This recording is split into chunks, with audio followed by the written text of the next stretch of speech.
Oke, halo teman-teman semua. Kita balik lagi ke kisah inspiratif yang sangat spesial ya kali ini tentunya. Di sini kita udah bareng sama yang namanya Mas Chenko atau nama panjangnya adalah Marcel Andrian Shevchenko ya. Udah ada di samping saya nih. Beliau ini salah satu inspirasi saya juga. Jadi untuk lebih detailnya seperti apa, kita bakal tanyain langsung nih ke Mas Chenko. Oke, Mas Chenko, mungkin boleh dikenalin dulu nih. Siapa nih seorang Marcel Andrian Shevchenko ini? Oke. Halo teman-teman, aku sekarang masih untuk menjadi research student di MIT dan juga aku adalah founder dari Data Source dan Arutala Aksara serta sekarang sebagai AI Community Lead untuk Southeast Asia dan juga khususnya di Indonesia gitu. Kurang lebihnya itu, dan aku memang fokus di bidang AI dan fokusnya untuk AI sendiri adalah computer vision. Oke. Mungkin aku bakal masuk sedikit ke produk Mas Chenko yang mungkin menurutku ini sangat inovatif ya, yaitu Arutala Aksara. Pengen tahu nih, gimana sih Mas Chenko itu bisa yakin ataupun bisa yakin, maksudnya bisa yakin itu Mas Chenko bisa tahu bahwa produk ini tuh bakal ada marketnya gitu. Nah itu gimana sih Mas Chenko memvalidasi market dari produk tersebut? Seperti itu. Pertama kita lihat dari perkembangan pertumbuhan penduduk di Indonesia. Masih tinggi, masih lebih dari indeks 2,3 kalau nggak salah. Indeks pertumbuhan penduduknya, terutama di Jawa Tengah, DIY, khususnya umumnya di Pulau Jawa ya, yang semakin padat ini, semakin banyak, setiap tahunnya akan bergantian anak sekolah, ya kan? Anak sekolah akan terus bertambah gitu. Kita nggak akan mungkin kehilangan market anak-anak sekolah.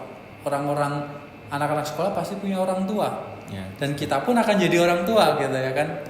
Nah, bagaimana memvalidasinya? Pastinya adalah ketika salah satu undang-undang itu sudah menyatakan, satu pasal undang-undang itu menyatakan bahwasannya muatan lokal atau bahasa daerah itu masuk ke dalam kurikulum wajib dari pusat sampai ke daerah.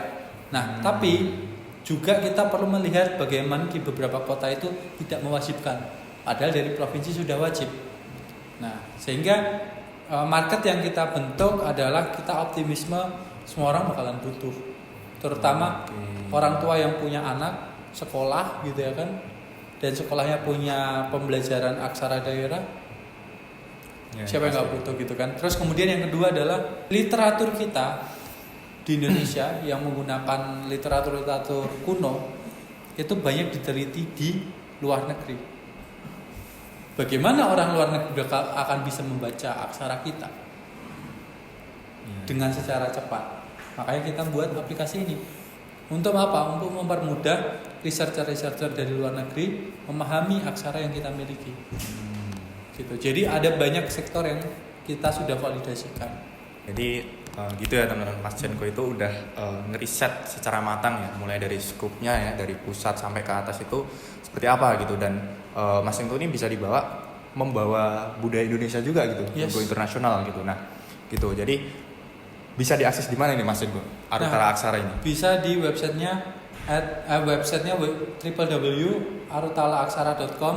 Dan kalau untuk aplikasinya di app.arutalaaaksara.com. Oke, jadi teman-teman bisa nyoba platform ini di website itu www.arutalaaksara.com, dan untuk yang device mobile ya itu udah ada di iOS, Android atau gimana? Belum sih, kita masih on beta. Oke, jadi kalau diunduh masuknya ke Google Drive nanti bisa di app.apk. Oke, jadi untuk saat ini ya untuk device mobilenya itu masih dalam tahap beta. Tapi untuk kedepannya pasti itu akan ditargetkan ya, di cross platform juga iOS, Android itu pasti bisa. Jadi stay tune nih Mas. Iya, betul banget. Ini next aku pengen gali dikit nih background Mas Chenko. Jadi kalau aku lihat dari LinkedIn-nya Mas Chenko nih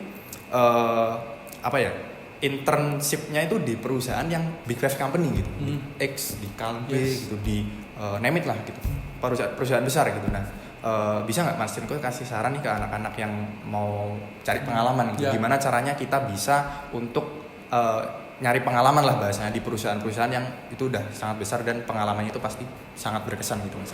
Pertama skill, yang kedua networking. Oke. Terus yang ketiga adalah gunakan kedua skill itu untuk menegosiasikan, dan akhirnya bagaimana kalian bisa berkomunikasi dengan orang Sebenarnya aku juga dulu scroll Twitter kok sampai sekarang bahkan, ya kan. Oke, Tapi oke. scroll Twitternya adalah nge-tweet yang bukan julid, bukan jadi apa namanya orang-orang macam-macam atau mungkin kadang yang punya 2 akun Twitter gitu ya kan. Nah, tapi di sini aku punya akun developer gitu, yang dimana aku ngebahas tentang terkait dengan masalah-masalah codingan dan sebagainya, sering di forum-forum. Nah, terus kemudian waktu itu nggak secara langsung ada yang menghubungi buat nge-challenge. I don't think so itu, aku selalu kayak yaudah accept challenge aja, nothing tulus. Waktu itu juga nggak ada bayaran gitu kan, tapi tiba-tiba dikasih bonus gitu kan. Nah, akhirnya di offer buat masuk ke X gitu. Aku meningkatkan akurasi yang tadinya stuck di 50%, nggak bisa naik jadi 98% tanpa anomali. Sehingga waktu itu masuk dan tanpa tes apapun. Ibaratnya aku udah melalui tes itu ya sebenarnya. Langsung di hire ya? Langsung di hire. Honestly sampai detik ini aku nggak pernah daftar pekerjaan. Apply job gitu? Nah, beberapa pernah. Beberapa pernah.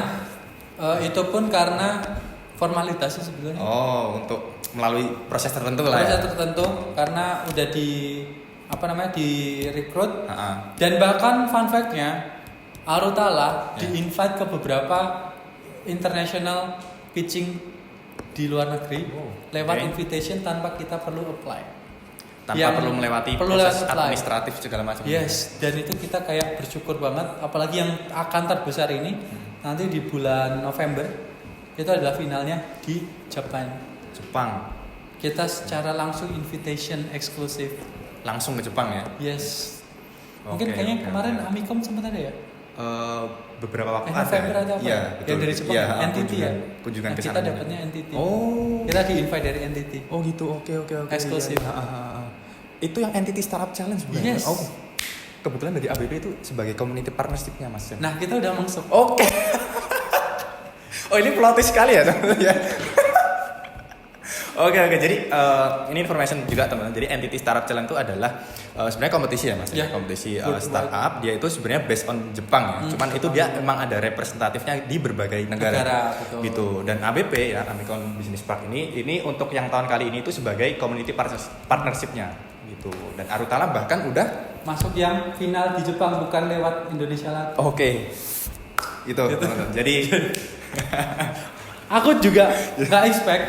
Bahkan you can see here kita tuh di Arutala. Nah, dari Entity Startup Challenge langsung special invitations. Oke, jadi ini mungkin terakhir Mas Senko. Aku pengen Mas Senko ngasih something pesan lah buat teman-teman anak muda ya, khususnya anak-anak muda Indonesia yang mereka tuh yang kita tahu tuh memegang masa depan Indonesia lah, segi inovasi atau apapun itulah. Nah, Mas Senko bisa kasih pesan atau ke mereka gitu, anak muda Indonesia. Oke, pesannya adalah tetap berusaha, tingkatin curiosity lah ya, keingintahuan teman-teman, jangan termakan FOMO yang nggak penting. FOMO fine, aku juga FOMO, tapi FOMO ku adalah bagaimana kita membentuk sesuatu yang bakalan bermanfaat buat orang sekitar. Ya pastinya dengan diri kita. Ketika kita ingin mensejahterakan orang lain, perlu diingat kita juga harus sejahtera. Dan optimisme teman-teman, antara berita-berita yang ada beredar sekarang ini, abaikan. Buatlah lingkungan yang positif, join ke tempat-tempat yang memang menurut teman-teman adalah salah satu hal yang membantu teman-teman berkembang gitu. Jangan sampai terjadi di lingkungan yang kurang mendukung gitu. Oke, jadi itu ya teman-teman pesan dari Mas Senko. Jadi kalian harus tingkatin curiosity, rasa penasaran, terus berjuang juga dan hadapi jalan yang kalian pilih untuk mengejar impian kalian. Oke, mungkin karena waktunya udah lebih dari 10 menit ini, aku mau say thank you dulu ke Mas Senko udah berkenan ya membagikan kisah inspiratifnya ya. Ini FYI ya, aku kenal Mas Senko itu belum lama, beberapa waktu lalu. Aku kenalnya dari Mas Ismail Hakim. Mas Ismail, beliau itu adalah CEO dan foundernya Cyberkarta ya. Iya, betul banget. Kita kontekan, terus Mas Senko ini ngisi acaranya ABP beberapa waktu lalu dan saat ini juga ya Mas Senko Startup Talk. Baru kita ngadain sesi interview ini. Gitu. Oke, mungkin segitu aja video sesi inspiratif kali ini. Kita berjumpa di lain waktu. Thank you Mas Senko.